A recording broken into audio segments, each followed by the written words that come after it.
Pressure কুকারের মধ্যে কখনো টিপ পড়ে দেখেছো? কি ঘটে যায়? ঘটে যাবে মেয়েদের, ঘরোয়া মেয়েদের, ঘরের মেয়েদের সাংঘাতিক একটা উপকার এবং অনেক সমস্যার সমাধান হয়ে যাবে। তো চলো এরকমই ছোট ছোট টিপস নিয়ে আজকের ভিডিও। প্রেসার কুকারের মধ্যে এরকম লালচে দাগ হয়ে যায়, সেটা পরিষ্কার করব কী করে? মাঝে মাঝে আমাদের ডাস্টারগুলোকে এরকম করে একটু রান্না করে নিলে কেমন হয়? সুন্দর করে এরকম রান্না করার পরে ডাস্টারগুলোর কী রূপ হয় এবং কেন করতে হয় এই ডাস্টারগুলোকে রান্না, সেরকমই ছোট ছোট টিপস। ব্রাশের আগায় একটুখানি স্টিল উল লাগিয়ে নিই। তো এরকমই ছোট ছোট টিপস নিয়ে আজকের ভিডিও নিশ্চয়ই ভালো লাগবে। নমস্কার বন্ধুরা, আমার একটা টিপসের ভিডিওতে তোমাদের সবাইকে স্বাগত। আমরা এরকম ডাস্টার কিন্তু প্রত্যেকেই ব্যবহার করি। যারা ডাস্টার ব্যবহার করি না তারা রান্নাঘরে ন্যাকড়া ব্যবহার করি, সুতির ন্যাকড়া। কারণ আমাদের এই ন্যাকড়া বা ডাস্টার ছাড়া কিন্তু গৃহিণীদের একদমই চলে না, কারণ এটা কিন্তু আমাদের খুব প্রয়োজনীয় জিনিস। আর এটা যখন একদম তেলকাষ্টে হয়ে যায় তখন কিন্তু খুব বাজে লাগে, কারণ ডাস্টার যদি তেলকাষ্টে হয়ে যায় তাহলে ধরতে ঘেন্না লাগে, আঠা আঠা হয়ে যায়। তা সেটাকে কি করে আমরা একদম এক নিমিষে একদম রিমুভ করব?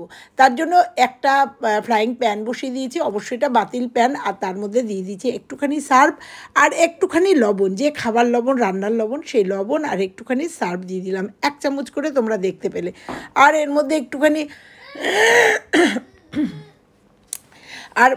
একটুখানি খাবার সোডা দিয়ে দেবো। তো দেখো 1 চামচ করেই সবটা দিয়ে দিলাম, আর এইটাকে একটুখানি গরম হতে দেবো। গরম হওয়ার সাথে সাথে কিন্তু আমাদের যে ঘরের ডাস্টারগুলো, যেগুলো আমরা ব্যবহার করি নিত্যদিন, আমাদের যেগুলো প্রয়োজন হয়, আর সেগুলো পরিষ্কার না থাকলে ভীষণ খারাপ লাগে।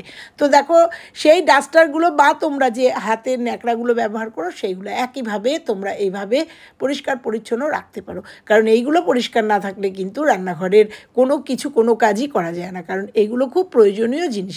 তো তো দেখো প্রত্যেকটা ডাস্টার আমি দিয়ে দিলাম, এর মধ্যে দিয়ে একটুখানি ফুটিয়ে নেব।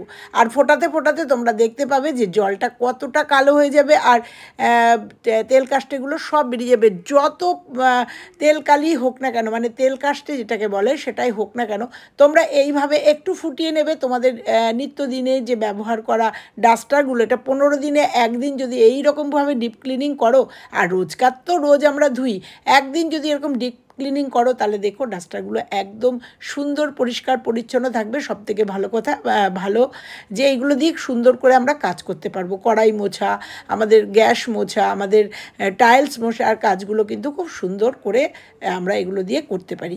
তো দেখো এইভাবে একটুখানি রান্না করে নিলাম ডাস্টারগুলোকে, রান্না করে নিয়ে ধুয়ে মুছে আবার এগুলোকে রেখে দেবো। তো এই পর্যন্ত তোমাদের দেখালাম। এরপরে এগুলোকে ধুয়ে আমি রোদ্দুরে শুকিয়ে নিয়েছি, আর তোমরা দেখেই বুঝতে পারছো আমার ডাস্টারগুলো কতটা পরিষ্কার হয়ে যাচ্ছে আর কতটা তেল এখান থেকে বেরিয়ে যাচ্ছে।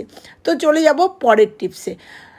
আমরা রান্না যখন করি, আমরা মাছ মাংস যখন রান্না করি, তখন আমরা খুন্তিটা এই গ্যাসের পাশে, মানে ওভেনের পাশে রাখি। তাতে কি হয়, আমাদের ওভেনটা কিন্তু ভীষণভাবে নোংরা হয়। আবার ওভেনটাকে পরিষ্কার করতে গেলে আবার সেই সার্ফ সাবান দিয়ে আবার ডলতে হয়, পরিষ্কার করতে হয়। কিন্তু আমরা যদি ছোট্ট একটা টিপস মেনে চলি, তাহলে এই ওভেনটা এত তেলেও হয় না, তেল মশলাও লাগে না, এবং আমাদের খুব চট জলদি একটু পরিষ্কার করে নিলেই হয়।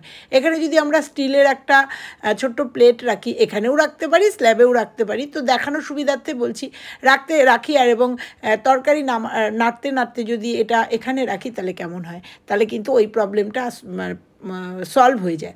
তো এইদিকে দেখো পাশেই আমি ভাত রান্না করছি, ভাতটা উতলে যাচ্ছে, আমি অন্য কাজে হাত দেবো। তো ভাত যখন এরকম উতলে যাবে, তোমরা একটা হাতা বা খুন্তি এর মধ্যে দিয়ে দেবে। দেখবে ছোট্ট ছোট্ট টিপসগুলো খুব উপকারী টিপস। তারপরে চলে যাব আমরা প্রেশার কুকারের ভেতরে। দেখো মাছ মাংস রান্না করলে এই যে ননস্টিক প্রেশারগুলো আছে, প্রেশার কুকারগুলোর ভেতরে ভীষণভাবে হলুদের দাগ কামড়ে বসে, আর সেগুলো কিন্তু তুলতে আমাদের খুব কষ্ট হয়, কারণ এই সমস্ত প্রেশার কুকারে কিন্তু আমরা স্টিল উল ইউজ করতে পারি না। স্টিল উল ইউজ করলে খারাপ হয়ে যায়। তো সেক্ষেত্রে ছোট্ট একটা টিপস দেখাবো। জল দিয়ে দিলাম, গ্যাসটা জ্বালিয়ে দিয়েছি, তোমরা দেখেছো। গ্যাসটা জ্বালিয়ে দিয়ে জল দিয়ে দিলাম, আর দিয়ে দেবো খাবার সোডা। হাত না লাগিয়ে বা একটুখানি কিন্তু স্ক্রাব করে আমরা এই যত কঠিন এরকমভাবেই হোক না কেন সেটা আমরা তুলে নিতে পারি। এইবার দিয়ে দেবো একটুখানি লিকুইড সোপ, আর দিয়ে দেবো একটা লেবু। আমার কাছে ছিল অর্ধেকটা কাটা, সেই লেবুটা দিয়ে দিলাম। খোসা শুদ্ধই লেবু দিয়ে দিলাম। তোমরা চাইলে লেবু না থাকলে ভিনিগারও দিয়ে দিতে পারো, একই কাজ হবে। এইবার কি করব তোমরা দেখো, একটুখানি টুথপেস্ট দিলাম, এটা তোমরা স্কিপ করতে পারো, কিন্তু আমার এটা খুব তাড়াতাড়ি ক্লিনিংয়ের জন্য, কারণ টুথপেস্ট খুব সুন্দরভাবে ক্লিনিং করে। তোমরা আমার যারা টিপসের ভিডিও দেখো তারা জানো। এই সব মিশ্রণটা আমি করে এটাকে আটকে দেবো। গ্যাস একদমই স্লোতে রাখবো, কারণ একদম মানে স্লো করে দেবো, মানে কমিয়ে দেব। আর সেই ফাঁকে তোমাদের আর একটা টিপস দেখাবো, যে টিপসটা তোমাদের একদম প্রথমে দেখিয়েছি, যে আমাদের প্রেশার কুকারের টিপ পরিয়েছি। আমরা যারা মানে গৃহিণী বা আমরা যারা মেয়েরা টিপ পরতে ভালোবাসি, বিশেষ করে আমি তো ভীষণ টিপ পরতে ভালোবাসি। আর এই টিপ যখন এখন বাজার থেকে কিনে নিয়ে আসি, তখন এই টিপের তুলতে গেলে কাগজ শুদ্ধ উঠে আসে, মানে তখন আবার আলাদা করে এই গামটা মানে আঠাটা ছাড়াতে হয়, তাতে আমাদের টিপটা আর দ্বিতীয়বার ইউজ করতে পারি না বা অসুবিধা হয়। তাই তোমাদের দেখাচ্ছি, দেখো এরকমভাবে তুলতে গেলে আমরা অনেকেই এটা ফেস করি, পুরো কাগজ শুদ্ধ উঠে আসে বা গামটা ওর সাথে লেগে থাকে, মানে আঠাটা লেগে থাকে, আমরা টিপটা ঠিকঠাক পড়তে পারি না, বা এইটা নিয়ে খুব প্রবলেম হয়। তাই এইভাবে যদি আমরা এই প্রেশার কুকারে মানে যে কোনো গরম জায়গায়, আমি একবারে দুটো কাজ করছি, এরকম টিপের পাতাগুলো যদি এইরকমভাবে একটুখানি গরম করে নেওয়া যায়, তাহলে কিন্তু গামগুলো সুন্দরভাবে আমরা ইউজ করতে পারি, মানে টিপগুলো ইউজ করতে পারি। আর গামগুলো দেখো সুন্দরভাবে এখানে লেগে থাকে, দেখো এখনও কিন্তু হয়নি, কিভাবে লেগে আছে বুঝতে পারছো, একদম পাতা শুদ্ধ উঠে আসছে, মানে কাগজ শুদ্ধ উঠে আসছে, এতে কিন্তু আমরা পড়তে খুব অসুবিধা হয়। দেখো আমি আবার আরেকবার একটু গরম করে নেব। এই রকমভাবে একটু গরম করে নিয়ে রেখে দিলে কিন্তু আমরা গামগুলো সুন্দর মানে টিপের গায়ে লেগে থাকবে, এবং আমরা টিপগুলো কিন্তু দারুণ সুন্দরভাবে ইউজ করতে পারি। তোমরা যারা টিপ ইউজ করো তারা নিশ্চয়ই বুঝতে পারবে যে আমি কি প্রবলেমের কথা বলছি। তারা অনেকেই কিন্তু এই প্রবলেম ফেস করো, আমি তো বিশেষ করে করি। তাই এই রকম একটা টিপসের সাহায্যে যদি আমরা টিপের পাতাগুলো কিনে নিয়ে এসে এরকমভাবে একটু গরম করে রেখে দিই, তাহলে কিন্তু নর্মাল আর কোনো প্রবলেম হবে না, আমরা টিপগুলো ইউজ করতে পারবো একবারের জায়গায় অনেকবার। তো দেখো টিপগুলো এইবার খুলে নেব, জাস্ট তোমাদের দেখানোর জন্য প্রেশার কুকারের গায়ে টিপগুলো পরিয়ে নিয়েছিলাম। এবার দেখো সমস্ত টিপগুলো খুলে নেব। এইবার প্রেশার কুকারে দুটো সিটি দেওয়াবো। আমার এই প্রেশার কুকারটা তোমরা এর আগেই দেখেছো, আমার এই প্রেশার কুকারটা ওভারফ্লো হচ্ছে, সেটাও কোনো টিপসের মাধ্যমে দেখাবো, সেটাও কিন্তু আমি সলভ করবো সেই প্রবলেমটা। কিন্তু তোমাদের এবার দেখাবো যে আমি দুটো সিটি দেবো, দুটো সিটি দেওয়ার পরে প্রেশার কুকারটা খুলে দেখাবো যে তেলকালি যে হলুদের দাগটাগুলো আছে, এই দেখো ওভারফ্লো হয়ে গেছে। তোমরা এর আগের ভিডিওতেও দেখেছো যে এই ওভারফ্লোর জন্য আমি একটা টিপসের করেছি, যাতে মানে কোনো কিছু যাতে না লাগে প্রেশার কুকারের গায়ে।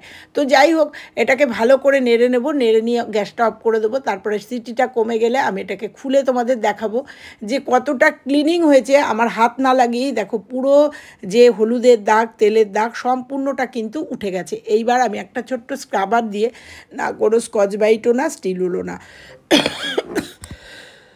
জাস্ট একটু স্ক্রাবার দিয়ে একটু স্ক্রাব করে তোমাদের সামনে নিয়ে আসবো। আর আমার এই প্রেশার কুকারটা প্রচুর পুরনো, অনেক দিনের পুরনো, তাই তোমরা দেখতে পাচ্ছ যে অনেকটা রং টঙও উঠে গেছে। তো তবুও আমি এরকম টিপসের মাধ্যমে এগুলো রাখি জন্য এগুলো অনেকটাই ভালো আছে। তো দেখো এবার ওপরটাও জাস্ট একটুখানি ডলে নেবো, তারপরে তোমাদের ধুয়ে দেখাবো যে কত সুন্দরভাবে একদম মানে বিনা পরিশ্রমে আমাদের প্রেশার কুকারটা কিন্তু একদম তেলকালি মুক্ত, হলুদের দাগ মুক্ত হয়ে গেল। তো দেখতে পাচ্ছ পুরো হলুদের দাগ কিন্তু উঠে গেছে।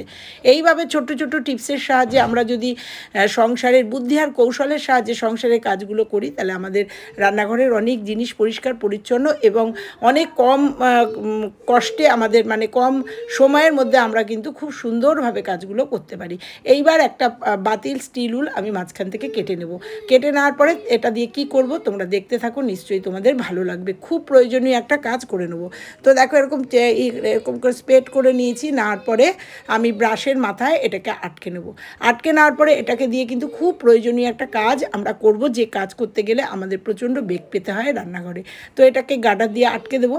আটকে দেওয়ার পরে এটাকে কি করব, এটাকে দিয়ে অনেক কাজ করা যায়, কিন্তু তোমাদের একটা কাজ আজকে শেয়ার করব এবং গুরুত্বপূর্ণ কাজ। এখানে আমি একটু ভিম লিকুইড মানে লিকুইড সোপ নিয়ে নেব, নিয়ে একটুখানি জল দিয়ে ব্রাশটাকে ভিজিয়ে নেব। এইবার চলো দেখো এটা দিয়ে কি করব আমরা রান্নাঘরে যখন রান্নাঘরের ওভেন পরিষ্কার করি, তখন এই নবটা কিন্তু আমাদের পরিষ্কার হয় না, তাতে এই নবের গায়ে প্রচণ্ড পরিমাণে তেলকালি জমে যায় আর দেখতে বাজে লাগে আর আঠা আঠা হয়ে যায়, আর রাত্রিবেলা আরশোলা মাকড়সা এখানে এসে ভিড় করে।